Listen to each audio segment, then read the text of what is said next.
Eclésia. Eclésia, igreja. Você está no curso Eclésia, na aula 2, na exposição 2. Sejam todos muito bem-vindos, sejam todas muito bem-vindas a esta exposição. Quando nós falamos sobre Eclésia, estamos falando sobre o termo grego que Jesus se apropriou para designar o seu grupo, a sua nação, a sua raça, o seu povo. Portanto, a palavra eclésia é, em si, uma palavra considerada plural, uma palavra que designa coletividade, designa reunião, designa ajuntamento, agregação. Vimos isso nas nossas primeiras aulas. Na aula de hoje, veremos a natureza teológica da eclésia, a natureza teológica da igreja. Sem dúvida alguma, pensar sobre a eclésia, sobre a igreja, é pensar exatamente sobre a manutenção da presença de Cristo na Terra. A restauração ou a continuidade do trabalho que Cristo iniciou, a permanência do trabalho que Cristo iniciou, o caminho aberto por Cristo, ele é mantido, continuado e até mesmo expandido pela igreja. Essa é a ideia de Jesus falando aos discípulos ali: vocês farão obras maiores do que as que eu faço. A ideia de que a igreja não só continuaria, perpetuaria, mas daria mais adensamento, mais profundidade,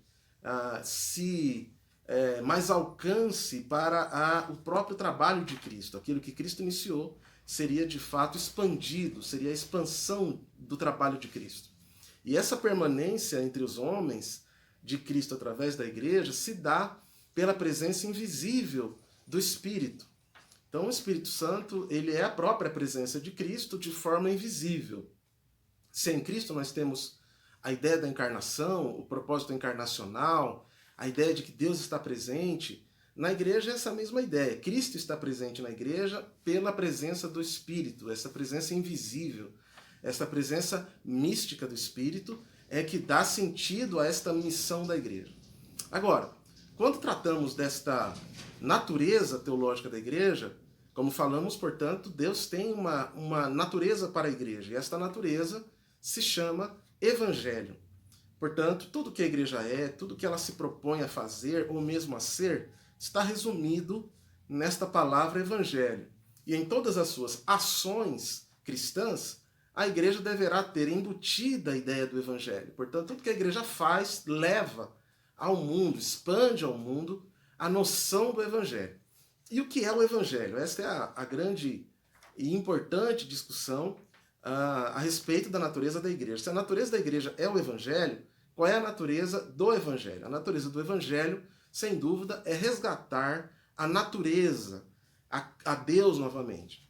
É reconstruir a natureza, dar à natureza uma nova expressão, que é Cristo. Portanto, a missão da igreja é reatar esta relação, esta comunhão perdida entre a criação e o Criador. Então perceba aí que a missão da igreja é o resgate. E aí nós temos teólogos muito importantes, como Paul Tillich, na Teologia da Cultura, Karl Barth, na ideia da revelação, o próprio Paulo dizendo que pela igreja se conhece o poder de Cristo na terra, entre os espíritos, entre os poderes, sejam espirituais ou humanos, e temos toda essa construção a respeito da importância desta eclésia. A igreja, portanto, ela produz a comunhão entre Deus, entre o homem e Deus, entre o homem e o seu próximo também. Então é importante que na linguagem paulina a igreja ela faz a comunhão entre as nações, entre os povos. A igreja transforma todos os povos em um único povo, a igreja. A igreja estabelece um padrão de unidade, um padrão de comunhão, uma ideia de sociedade, inclusive, que é a ideia da comunhão, do comungar junto. Portanto, a igreja é esta nova nação formada de todas as outras. É este novo povo agregado, onde se agrega gente de todas as outras nações, de todos os outros povos, onde não há diferenças de etnia, de raça, de cor, onde não existem divisões geográficas. Eu sempre digo que as divisões geográficas elas são presentes no nosso mundo, no nosso contexto, e fomos nós que criamos, inclusive, as divisões entre os países. Não é assim que Deus criou. Todos nós somos cidadãos do mundo e somos, portanto, irmãos. A igreja, portanto, é esta comunidade que aonde não existe estas divisões, seja por qualquer categorização possível, não há na igreja esse divisionismo. A igreja transforma todos em um.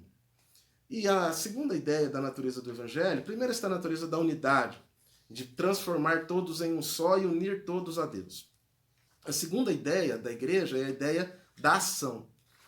Se a eclésia é a igreja, se a igreja é a manutenção da presença de Cristo entre os homens, e a essência da igreja é o evangelho, vimos primeiro que a natureza do evangelho é esta unidade de todas as nações em torno do evangelho. Segundo, a natureza do evangelho é uma ação. A natureza do evangelho é ação. Nós entendemos, e esta é a identidade do evangelho, que o evangelho não é necessariamente uma teorização, um conteúdo doutrinal, um conteúdo somente academicista. O evangelho é, acima de tudo, uma ação, uma prática. O evangelho é algo a ser vivido.